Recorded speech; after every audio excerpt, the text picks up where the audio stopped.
Okay, so we're diving into some Russian literature today, right? Yeah, we're going deep on Chekhov. Oh, Chekhov. Always a good time. Right. Specifically, the bear. Yeah, the bear. Classic Chekhov. It's funny, right? Like you see the bear on like a BA syllabus, and you're like, oh, okay. Yeah, you think like, oh, this is going to be like a straightforward play about Yeah, it's just whatever. be a nice, like, easy one. And then Yeah. you read it and you're like, Whoa, Chekhov, what are you doing to me? yeah, like there's this grieving widow. Yeah, huh? Yeah. Yeah, she's like the main character. Yeah. And then boom, this creditor shows up. Right. Totally demanding, like wants his money. Classic setup, right. But then But then Chekhov, he's like, hold my vodka. it's like, hold on, this isn't just a simple little play about debt and grief. Right. Like there's this whole other layer of like societal expectations. And then, wait for it, Romance. romance out of nowhere. Like, how did we get here? That's Chekhov for you. He takes you on a journey. But I think it works, right? It totally works because it's like you've got this widow, right, who's supposed to be all like melancholic and withdrawn. Yeah, like she's in mourning, Yeah, right? no. So you expect her to be all quiet and like subdued. Exactly. But then she gets into this like heated argument with the creditor about like honor and duty. And man, the way Chekhov writes her dialogue, it's like sharp and witty. She's got this fire. You totally forget she's supposed to be this like fragile, grieving woman, Yeah, you see the strength in her, like a refusal to be broken by her grief.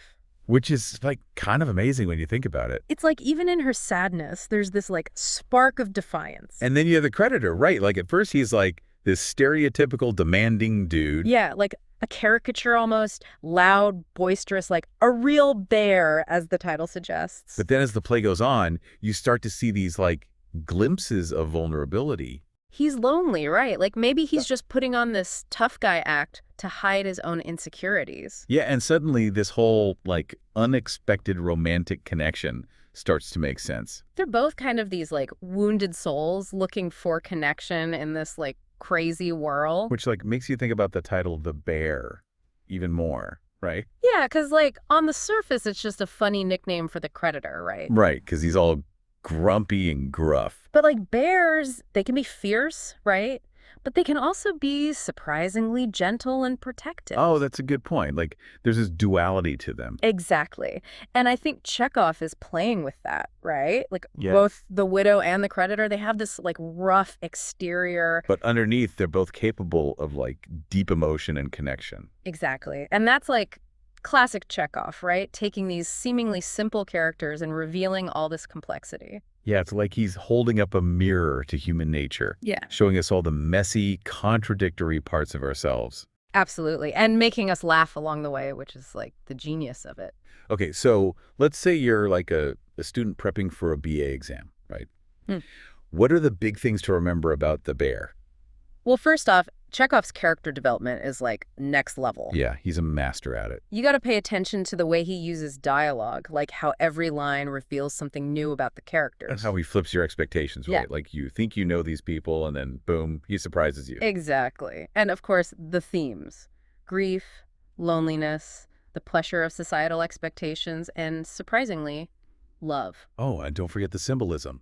Like the bear, the title itself, it's not just random. It ties into everything. Right. It's like a metaphor for the character's inner wildness, their refusal to be tamed by convention. Okay, so we've got Chekhov's brilliant writing, the complex characters, the unexpected romance. But like, why should we, like, average folks, care about this play today? Well, think about it.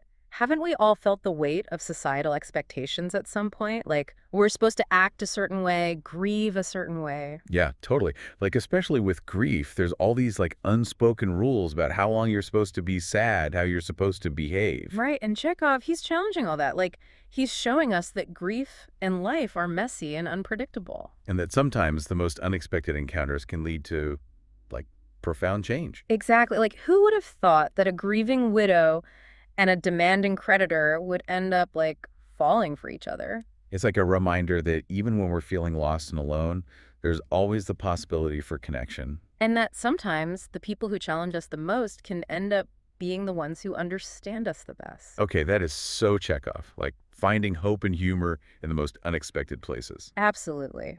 So, to our listeners out there, I want you to think about this.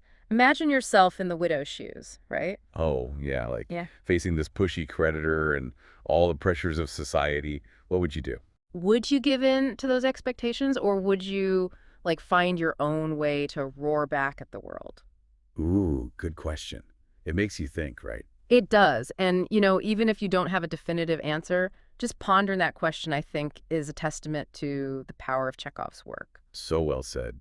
We've talked about Chekhov's genius, the characters, the symbolism, but at the end of the day, it's all about those questions that linger long after the curtain falls. And hopefully those questions inspire us to, like, look a little deeper at ourselves, at the people around us, and maybe even find a little bit of Chekhovian humor in the everyday chaos of life. Beautifully put. On that note, thanks for joining us for this deep dive into The Bear. Until next time.